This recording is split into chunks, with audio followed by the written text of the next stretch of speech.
வணக்கம் ஃப்ரெண்ட்ஸ். லக்ஷ்மி அவர்கள் எழுதிய சாதாரண மனிதன் அத்தியாயம் 2. அத்தை ஜெகதா கொண்டு வந்து வைத்த டிஃபன் சம்புடத்தை எடுத்துக்கொண்டு தோல் பையுடன் தயாராக நின்ற சந்தியா, வரையனத்தை கதவை தாள் போட்டுக்கோங்கோ குரல் கொடுத்துவிட்டு அவசரமாக செருப்புகளை காலில் திணித்து கொண்டு ஓட்டமும் நடையுமாக பஸ் நிலையத்துக்கு விரைந்தாள். காலை அவள் பிடிக்க வேண்டிய பஸ் அங்கு இல்லாமலே புழுதியை கிளப்பி கொண்டு பறந்து விட்டது. வீட்டுக்கு வெகு அருகில்தான் நெடுஞ்சாலையில் அந்த பஸ் நிலையமும் இருந்தது. திருச்சியிலிருந்து சேலம் செல்லும் பஸ்ஸுகள் அந்த நிலையத்தில்தான் பயணிகளை கண்டால் நிற்கும். சாதாரணமாக காலை வேளைகளில் 4 இரும்பு கம்பிகள் மேல் சாய்ந்தபடி நின்ற தகர கூரை வைந்த நிலையத்திலிருந்து 2 சிமெண்ட் பெஞ்சுகள் மீது மாடு மேய்க்கும் பையன்கள் தான் நாள் முழுவதும் ஆனந்தமாய் படுத்து தூங்குவது வழக்கம். பக்கத்து ஊரில் சந்தை நடைபெறும் செவ்வாய்க்கிழமைகளில் தான் நிலையத்தில் மனித புழக்கம் தெரியும். திருச்சியில் கிளம்பி ஊராக நின்று அழுத்து சலித்து போன டிரைவரும் கண்டக்டரும் அடுத்தபடியான பெரிய டவுன் பூதலூரில்தான் அரை மணி நேரம் சாவகாசமாக வண்டியை நிறுத்துவார்கள். கிராம வாழ்க்கையில் இப்படியெல்லாம் சில வசதி குறைவான சங்கதிகள் உண்டு. குறித்த நேரத்தில் அவள் நின்று கொண்டு கை அசைத்திருந்தால் வாத்தியாரம்மா பாவம் என்று பஸ் ஓட்டுநர் கட்டாயம் நிறுத்தியிருப்பார். அன்று நேரம் கழித்து எழுந்ததுதான் அதற்கு காரணம்.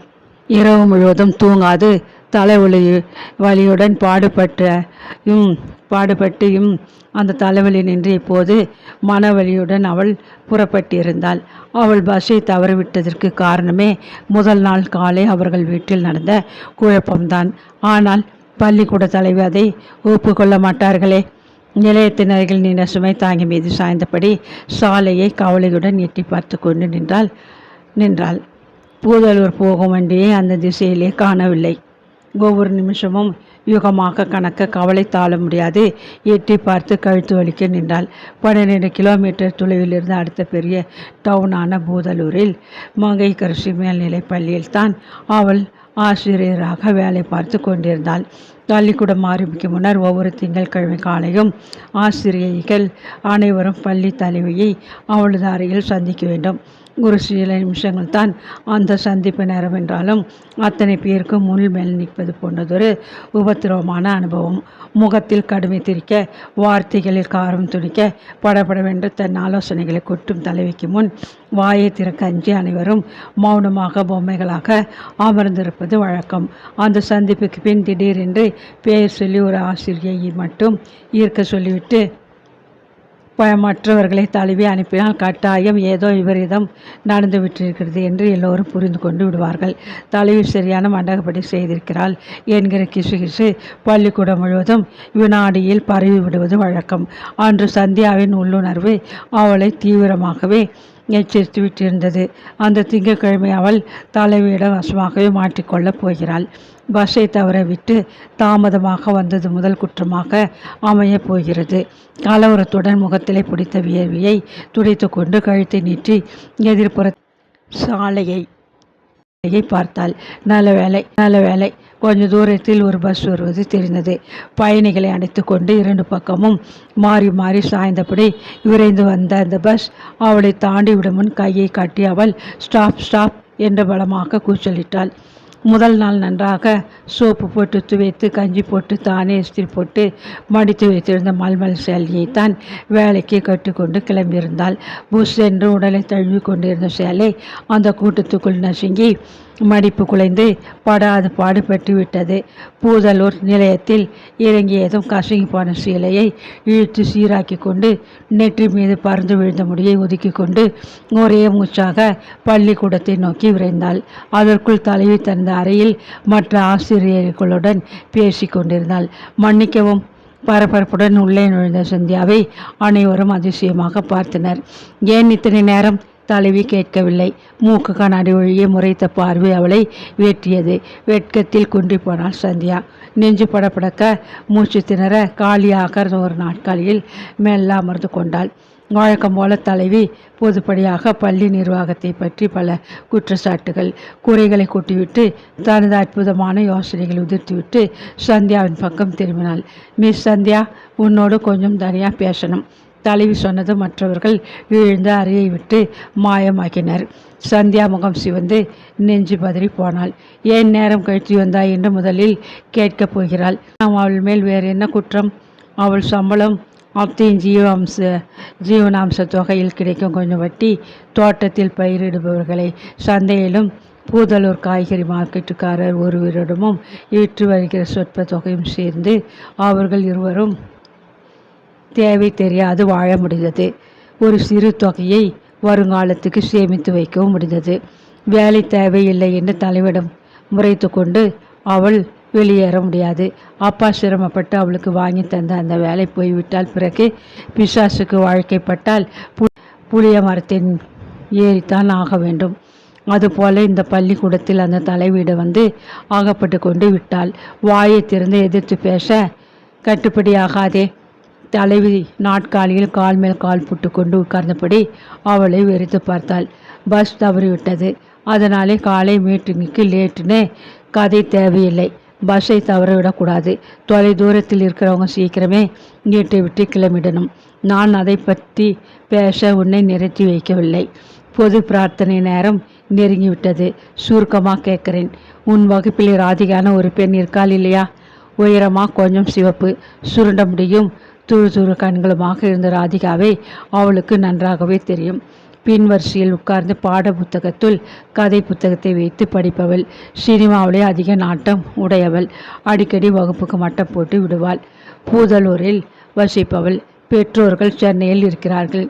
பாட்டன் ஆதரவில் அங்கே தங்கி பள்ளியில் படித்து கொண்டிருந்தாள்.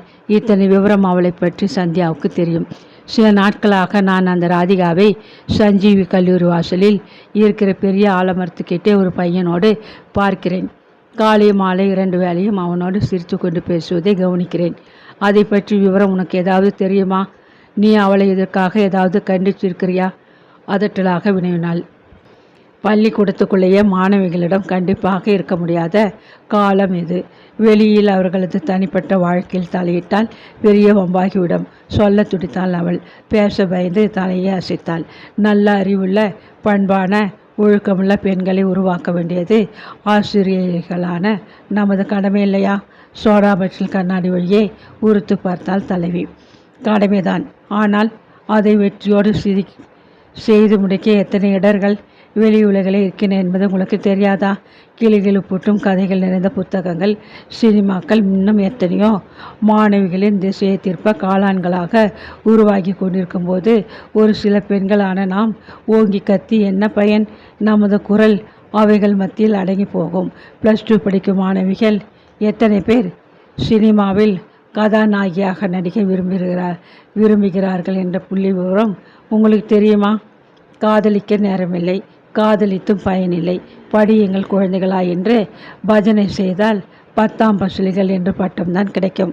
மாணவிகளின் சொந்த விஷயங்களில் தலையிட்டு குழப்ப ஆசிரியர்களுக்கு எவ்வளவு தூரம் அதிகாரம் இருக்கிறது என்பது முதலில் தெரிய வேண்டும். காதலிப்பது என்பது அவரது சொந்த பிரச்சனை. ராதிகாவை பற்றி அவளது பாட்டனுக்கு இல்லாத அக்கறை நமக்கேன்? படபடவென்று பேச ஆசைப்பட்டாள். ஆனால் மௌனமாக தலையை குடிந்தபடி நின்றாள். மிஸ் சந்தியா, கேட்பதற்கு ஒன்றுமே சொல்லாட்டா பிரச்சனைக்கு முடிவு காண முடியாது. அந்த பெண் ராதிகாவை கூப்பிட்டு கொஞ்சம் புத்தி சொல்லி வை. மிஞ்சினா மிரட்டி வை.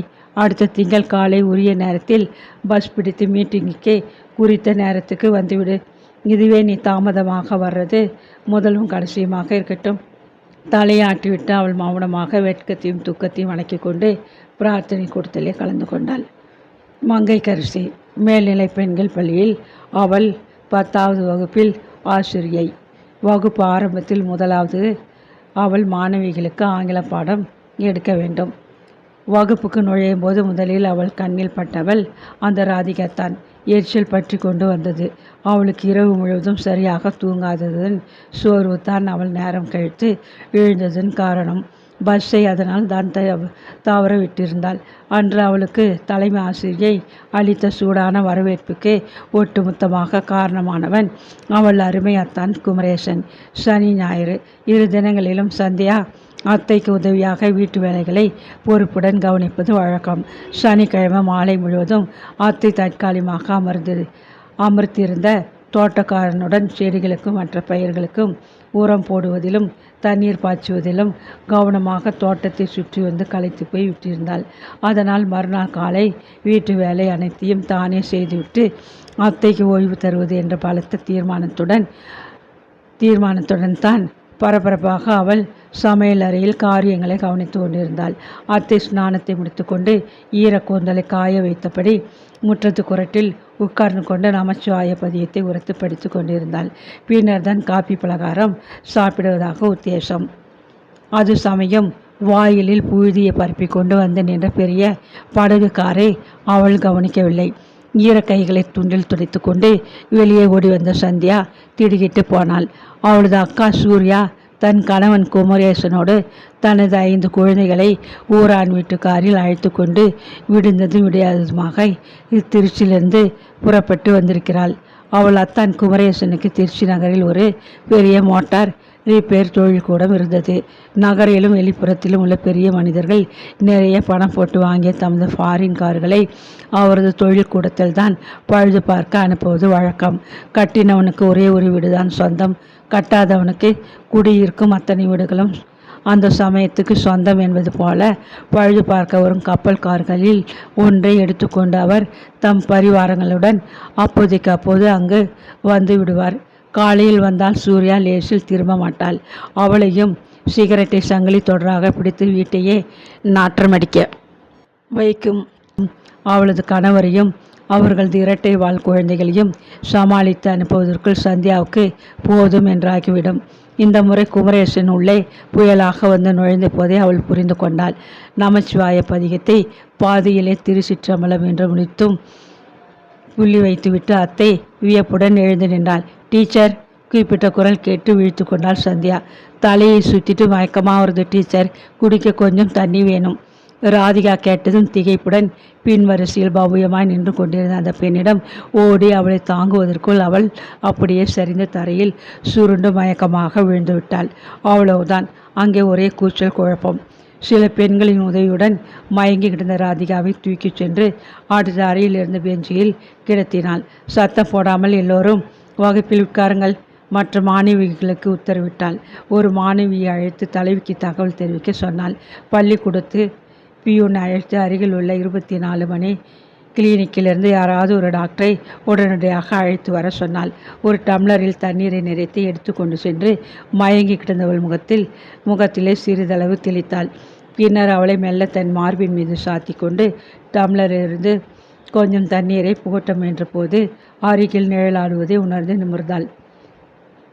ஓங்கி உயரமாக வாயிற்படியை தொட்டு கொண்டு நின்ற அவனை அவள் அதற்கு முன் பார்த்ததில்லை.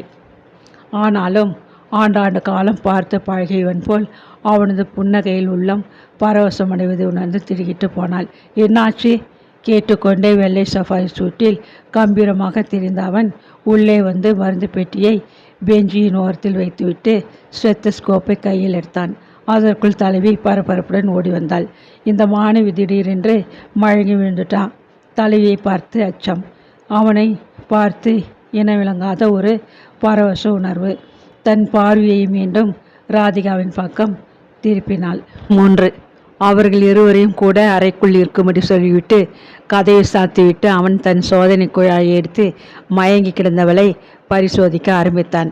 டாக்டர் என்ன சொல்ல போகிறாரோ என்றதொரு அச்சத்தில் சந்தியாவின் மார்பு வேகமாக துடித்தது.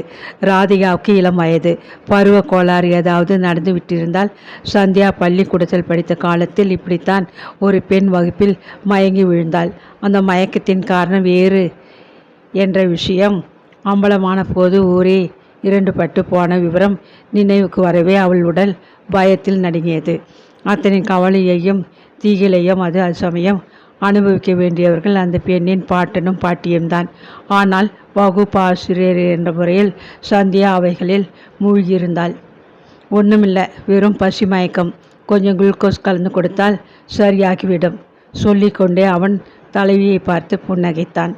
தேங்க்யூ டாக்டர், இந்த பெண்ணுக்கு ஏதாவது நல்ல டானிக் எழுதி இந்த டீச்சர்கிட்டே கொடுத்துட்டு நீங்கள் என்ன அறைக்கு வாங்க. உங்களுடைய விசிட்டிங் ஃபீஸை உடனடியாக செட்டில் பண்ணிடுறேன். தலைவி மிடுக்காக கூறிவிட்டு கிளம்பினாள். அரை வாயிலை தாண்டும் முன் திரும்பி, ஆமாம், உங்கள் பேர் என்ன சொன்னீங்க என்று கேட்டாள். நான் இன்னமும் என்னை அறிமுகப்படுத்திக்கலையே. என் பேர் கிரிதரன். எனக்கு இந்த ஊர் புதியது. என் நண்பர்கள் ஆரம்பித்திருக்கிற பாலி கிளினிக்கில் வந்து சேர்ந்து சில நாட்கள் தான் ஆகிறது. அப்படியா, சந்தோஷம். தலையை அசைத்துவிட்டு தலைவி வேகமாக வெளியேறினாள். வெறும் பசி மயக்கம் என்றதுமே வயிற்றில் பாலை வார்த்துவிட்ட மகிழ்ச்சியில் நிம்மதியில் தாராளமாக மூச்சு விட்டாள் சந்தியா. நல்ல வசதியான குடும்பத்து பெண். பசி மயக்கம் வந்து விழுவானேன், ஆச்சரியமாக இருக்கு. பொதுவாக முணுமுணுத்தால் மெல்லிய குரலில். மருந்து பெட்டியில் இருந்த குளுக்கோஸ் பொடியை ஸ்பூனில் அள்ளி பெஞ்சு ஓரத்தில் இருந்த கண்ணாடி டம்ளரில் மீதி விரத தண்ணீரில் போட்டு கலந்து கொண்டே புன்முறுவலுடன் நிபர்ந்தான் அவன். ஆரோக்கியமான வளர வேண்டிய பள்ளிக்கூடத்து பருவ பெண்கள் இப்போதெல்லாம் உடம்பு எடையை பற்றி கவலைப்படுறாங்க. பட்டினி கிடந்து இப்படி வகுப்பிலே மயக்கம் போடுறது சகஜமாயிட்டுது. நீங்கள் வகுப்பு ஆசிரியர் தானே, ஒரு காரியம் செய்ய முடியுமா? லேசாக சிரித்தபடி அவன் டம்ளரை ராதிகாவிடம் நீட்டினான். ஒரே மூச்சாக குடிக்கணும். இனிமேல் சாப்பிடாம கிளாஸுக்கு வரக்கூடாது, தெரிஞ்சுதா? அதட்டினான். நான் என்னவோ ஒரு காரியம் செய்யணும்னு சொன்னீங்களே டாக்டர், சொல்லுங்க, செய்கிறேன். துணிவை வரவழைத்து கொண்டு கேட்டாள் சந்தியா. மனம் ஏனோ பரபரத்தது. ஆரோக்கியமாக இளமையோடு அழகாக நீண்ட காலம் வாழ வேண்டுமானால் உனது காலை உணவை முழுவதும் நன்றாக சாப்பிட்டு விடு. மதியம் சாப்பிட நினைக்கும் உணவை தோழியுடன் பங்கிட்டுக்கொள். இரவு சாப்பிட எடுத்து வைத்ததை விரோதிக்கு பரிமாறிவிடு. இந்த கருத்தை தினமும் வகுப்பு ஆரம்பிக்கும் முன் உங்கள் மாணவிகளுக்கு ஒரு பாடமாக நீங்கள் போதித்தால் அவர்களது வாழ்க்கைக்கு ரொம்ப உபகாரமாக இருக்கும்.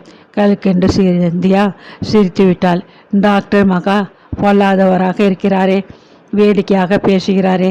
அதற்கு மேல் அவன் அங்கே நிற்கவில்லை. மருந்து பெட்டியை தூக்கி கொண்டு விரைவாக வெளியேறிவிட்டான். ஆனால் அன்று முழுவதும் அவளது நினைவில் நின்று அவன் விலகியே செல்லவில்லை. வகுப்பில் பாடம் நடத்தி கொண்டிருந்த போதும், ஓய்வாக ஆசிரியர் அறையில் தங்கியிருந்த போது, ராதிகாவை பார்த்தபோது, பகல் உணவுக்கு டிஃபன் பாக்ஸை திறந்த போது என்று பல தடவைகள் அவள் நினைவில் வந்து மறைந்து கொண்டிருந்தான். அன்று மாலை வீடு திரும்பியவரிடம் ஜகதா அவள் பெயர் கொண்ட கடிதத்தை கொடுத்தாள். மூத்த அக்காள் உஷாவின் கணவர் கணேசன் தான் சேலத்திலிருந்து எழுதியிருந்தார். உன் அப்பாவின் வருஷ திவசம் வருகிற வியாழன் அன்று நடக்கவிருப்பதால் நானும் உஷாவும் நாளை காலை புறப்பட்டு வர இருக்கிறோம். குமரேசன் அவர்கள் இதை பற்றி வற்புறுத்தி எனக்கு போன வாரமே கடிதம் போட்டிருந்தார். வீண் குழப்பத்தை தவிர்க்க திவசத்தை நாம் வழக்கத்தை ஒட்டி செய்து முடித்து விடலாம். செலவை பற்றிய கவலை வேண்டாம்.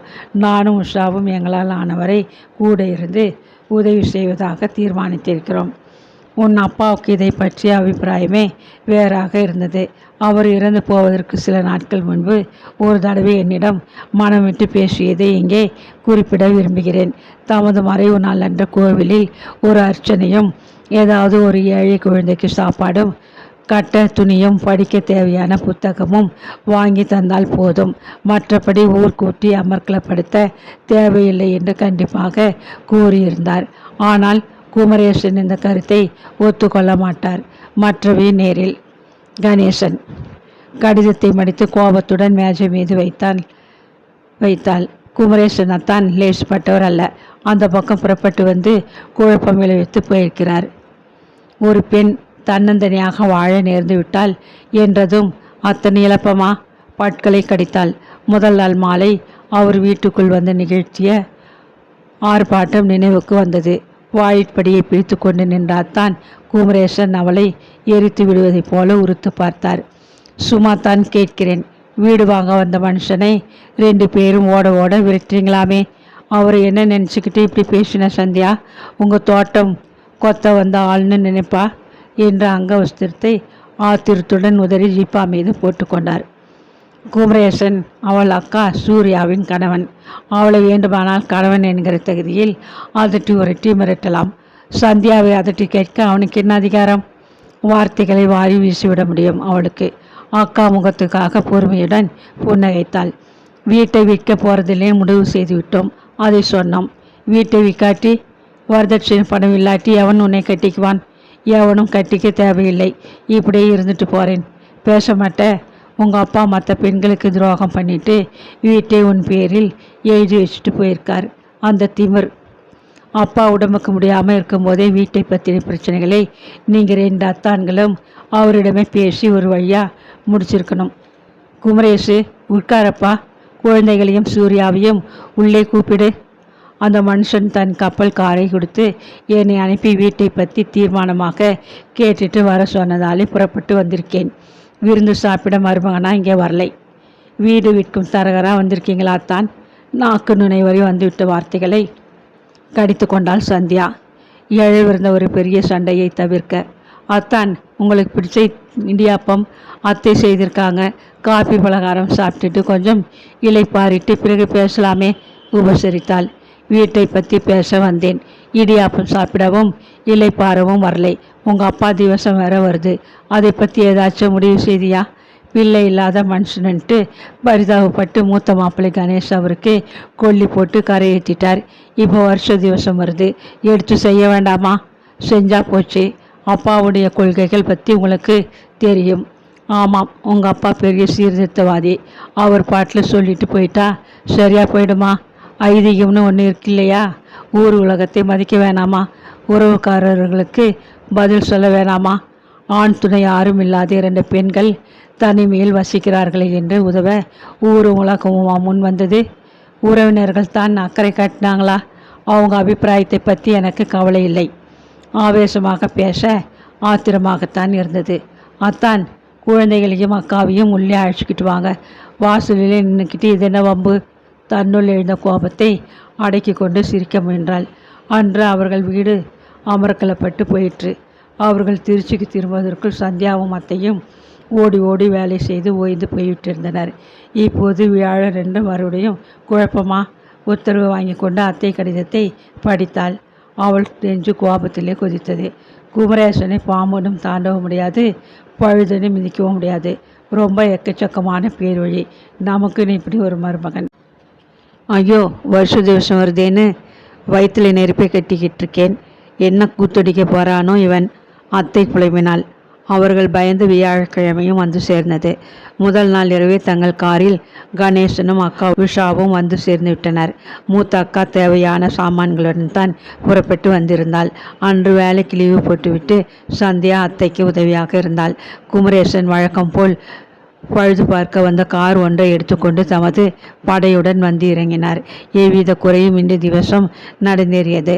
மாமனார் விருப்பப்படி கணேசன் ஏழை குழந்தை ஒன்றுக்கு உணவளித்து துணிதானம் செய்து புத்தகங்கள் வாங்கி கொடுத்துவிட்டு கிளம்ப தயாரான போதுதான் குமரேசன் சண்டையை துவக்கினான்.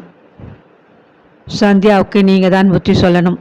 வீடு நமக்கு உரிமை இல்லையே என்றார் மூத்த மருமகன் கணேசன். ஏன் இல்லை? அப்பாவின் மற்ற பெண்களுக்கும் பங்கு உண்டல்லவா? இறைந்து கத்தினாள் அக்கா சூர்யா. அப்பா உசிரோடு இருந்தப்ப நம்ம எல்லாம் கூப்பிட்டு வீட்டை சந்தியா பேரில் எழுதி வச்சுட்டு அதுக்கு நம்ம பங்குக்கு உண்டான ஈடுத்தொகையை ரொக்கமாக கொடுத்துட்டாரே, மறந்துட்டியா? உஷா வாதாடிய போது சூர்யாவுக்கு கோபம் தலைக்கேறி விட்டது. நீ சொல்ல மாட்டியா? காரும் பங்களாவுமாக உன் கணவர் சம்பாதிக்கிற பணத்தின் மேலே உட்கார்ந்து கொண்டு பேசுகிற. என்னை போல் குழந்தை குட்டிகளோடு திண்டாண்டினா அப்போ பேசுறது வேறையா இருக்கும். என் கணவர் சம்பாதிக்கிற அத்தனை பணமும் தொழில் கூடமே விழுங்கின்றது. கிரீச்சிட்டு கத்தினாள். எங்கள் அண்ணன் மறைந்த நாள் இது. இன்னைக்கு இப்படி ஒரு விவாதம் தேவையா? குறுக்கிட்டு அத்தை மீது சூர்யா சீறி விழுந்தாள். உங்களுக்கு எப்போவும் சந்தியா தான் ஒசுத்தி. அவளுக்குத்தானே உங்ககிட்ட இருக்கிற மிச்ச சொத்தையும் விட்டுட்டு போக போறீங்க. அதுக்குத்தானே அவள் உங்களை தன்னோட வச்சுக்கிட்டு காக்கா பிடிச்சிட்டு இருக்கா கத்தினாள். உஷா இடைமறிக்க கணேசன் நடுவில் சமாதான கொடி காட்ட ஒரு வழியாக வீட்டு பின் பக்கம் தோட்டத்தில் இருந்த காய்களை கணிசமாக பறித்து கூடையில் நிரப்பிக்கொண்டு பரணியில் கிடந்த பெரிய அண்டாவை தன் பங்காக எடுத்துக்கொண்டு புறப்பட்டாள் சூர்யாக்கா. அவர்களுக்கு பின் உஷா கிளம்பினாள். திவசத்துக்கு செய்த பலகாரங்களை கூட அவள் தன் குழந்தைகளுக்கென்று மூட்டை கட்டி கொள்ளவில்லை. அப்பா என்னை ஒரு நல்ல இடத்திலே கட்டி கொடுத்தார். அத்தானும் நானும் குழந்தைகளும் நிறைவோடு சுகமாக இருக்கோம். அது போதும். அத்தை ஆசி பண்ணுங்க, போயிட்டு வரோம். விடை பெற்று கொண்டு புறப்பட்டாள். சகோதரிகள் இருவரில் தான் எத்தனை வித்தியாசம்! அத்தான்கள் இருவரும் தான் எத்தனை மாறுதலானவர்கள்! அத்தையோ சந்தியாவையோ தம்மோடு வைத்து காப்பாற்ற முன்வராவிடனும் அவர்களுக்கு இருக்கும் ஒரு பிடி சோத்தையும் தட்டி பறிக்க மனமில்லாது ஒதுங்கிக் கொள்கிறார் பெரியாத்தான். அதுவரை அவர் கண்ணியமானவர். குமரேசன் அத்தான் ஏன் இப்படி பிறர் சொத்துக்கு பேயாக பறக்க வேண்டும்? எண்ணி குமைந்து போனாள் சந்தியா. மறுநாள் மாலை வேலையை நின்று திரும்பியதும் ஸ்நானம் செய்துவிட்டு கொடியில் அத்தை துவைத்து காய போட்டிருந்த பச்சை வண்ண பட்டு சேலையை உடுத்திக்கொண்டு கோயிலுக்கு புறப்பட்டாள். திவசத்துக்கு மறுநாள் ஆங்கில தேதிப்படி அப்பாவின் பிறந்த நாள். கோபுர வாயில் முன்னால் அவள் நெருங்கிய போது ஒரு கணம் மெய் விதிர்த்து போனாள். யார் அது? டாக்டர் கிரீதரன் லக்னோ குர்தாவும் பட்டுக்கரை வேஷ்டியுமான அலங்காரத்தில் நெற்றியில் பட்டியாக திருநெற்று கோடுகளுடன் மிக வித்தியாசமாக தெரிந்தவனை வியப்புடன் பார்த்தாள்.